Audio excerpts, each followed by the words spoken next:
Hi. Good evening, everyone. My name's John Daniels, and I'm here to give you a speech on travel. It's business or pleasure.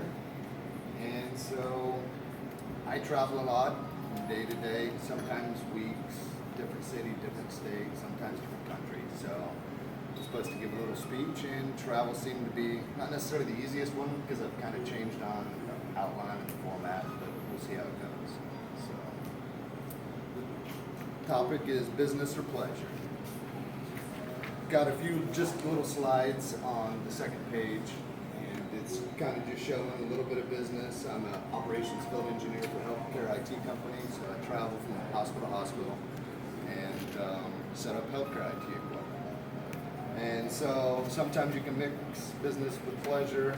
Some of the pictures come from going up to California and Oregon for a couple of weeks and just looking into different hospitals and having some time and extra time to see some sights.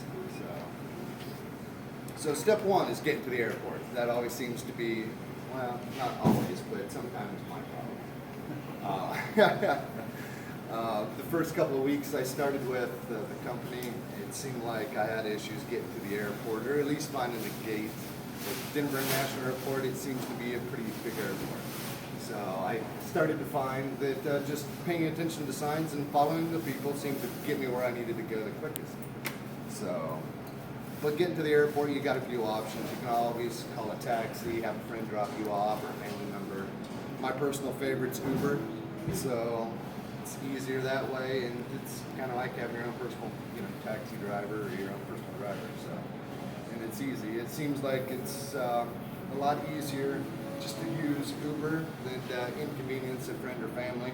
You can always stop off or take your car as well, but it costs quite a bit to leave your car there at the airport. So after you got to the airport, you definitely want to check in. So you go, there's a couple of ways of doing it. Myself, I've learned that the app, whether it be United, Southwest, or whatever airfare you go with, or airline you go with, you can always download their app and check in 24 hours ahead so you can start getting your seats. That to me is most important. After a while you get a little status and they start assigning you better seats, but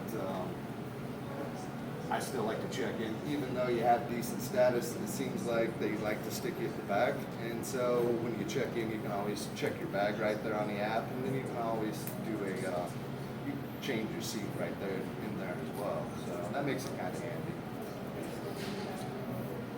It really depends on what airlines too, and what airport. Denver International Airport, they suggest you get there about 45 minutes early, or no later than 45 minutes to check a bag domestically. But they recommend, most airports recommend 2 hours. But there's a nice little thing called TSA PreCheck, and not every airport sees it or acknowledges it, but the bigger ones do, and you get it, I don't know, that's the special line. It's much easier, much quicker. You don't have to make the 2 hours. So security is interesting because TSA is not all the same. They're supposed to be the same, but from one airport to the next, it doesn't seem like they are. You have simple little rules like take your belt off, take your coat off, take your laptop out of your bag, things like that, but not all of them agree. So I'm not quite sure why that is. Not to mention, it seems like they're constantly hiring, so maybe that's the problem. They're not all on the same page. Yeah. And so step 4 is to verify what gate you're flying out of, because it seems like that's always changing. Your bigger gates too. You have A, B, and C at Denver International Airport, so typically they always stay B for like United, Southwest is C, and then American's A. So the main gates, it seems like they all stay the same, but your numbers can change a little bit. So it's always good to figure out what gate you're at. Make sure you got your boarding pass, and make sure you know where you're going to sit when you get in, because a lot of people don't understand that you can shove bags up and scoot in. Like Southwest, for example, they board by group. They don't board by seating. So if you have a group number, you just go in there, there's no assigned seating, you pick whatever seat you want. And a lot of people kind of get, like, travel is always a little bit upsetting or frustrating at times anyway, or challenging if you will. So after you board your seat or board the plane, then you're pretty much there. I mean, for the most part. Yeah, I mean, you can have hold patterns and all that fun stuff when you get up in the air. But for the most part, that's pretty much it. You come down and you get a plane baggage or check. If you had a check bag, a lot of times some people don't have check bags, so they don't have to go to baggage claim and mess around and wait for the bag and find out it got lost, stolen, or whatever. So I haven't had that yet, so that's a bonus. I've only been doing it 2 years. I've worked with a coworker. He's only been doing it a year. He's had his bag lost, stolen, or misplaced 3 times already. So not something I'm looking forward to. But pretty much that's it. You've got both sides of travel. You've got the business side of travel. You have the pleasure side of travel. I don't know. I kind of like to make it both, if you will.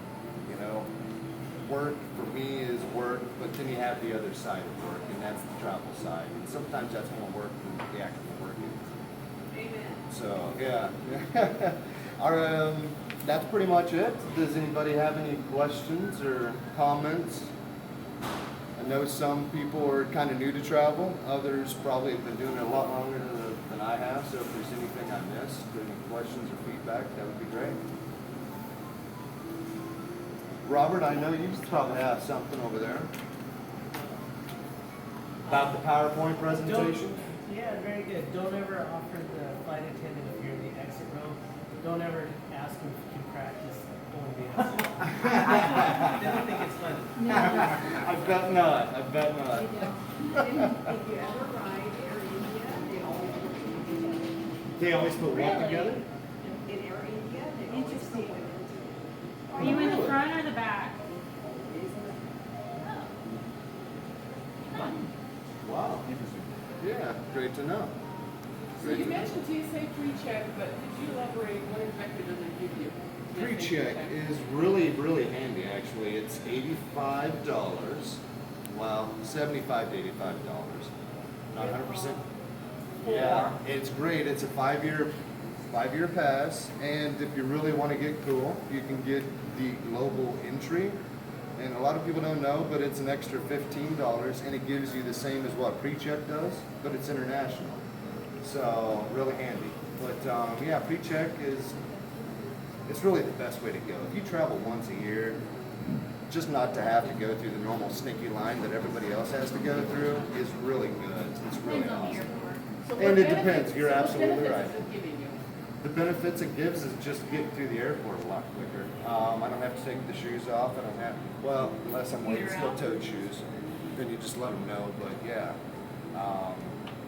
the belt doesn't have to come off. The bag's not supposed, or well, the laptop's not supposed to have to come out of the bag. Your coat doesn't have to come off unless it's a heavier coat. I think that's really about it. Can you think of anything that I might be missing? Yeah, they don't make you pull out the fluids, the 311 bag. True. Shoes, coat can stay on, laptop, yes. And then there's modified airports that say, Some don't even have it, right? Right. Like Kansas KCI. So it's really up to the airport on whether or not they spend the money to have We it. have it at the KCI. airports if they have Oh, the really? equipment, Yeah. Okay. You're basically in the same line, they just divert you when you get up there. Oh, the Premier is about the same thing. They give you the little tag instead. Okay. Yeah. Yeah. But if you So- travel enough, you just, they just give it to you. And you don't have to pay for it. True. I get at least 50% of the time. Oh, I haven't nice, had to pay nice. for it. Yeah. But it's not very expensive and it's really handy to have. And so if you can get it, it doesn't take a whole lot of time. It's like 5 minutes to do your fingerprints. And so after that, it's easy peasy. Now, Frontier Airlines didn't used to print it on their tickets.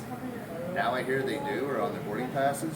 So I wouldn't fly Frontier just because they wouldn't print it on there. Because why would I want to spend another hour in the line just because I'm flying Frontier? And so different airlines and different airports, yeah, they can all really, it seems like have their own rules. So anything else? Anybody have any more questions? Do you find you use your TSA pre-check more often or less often? All the time. Yep. I'm constantly, whether it's a printed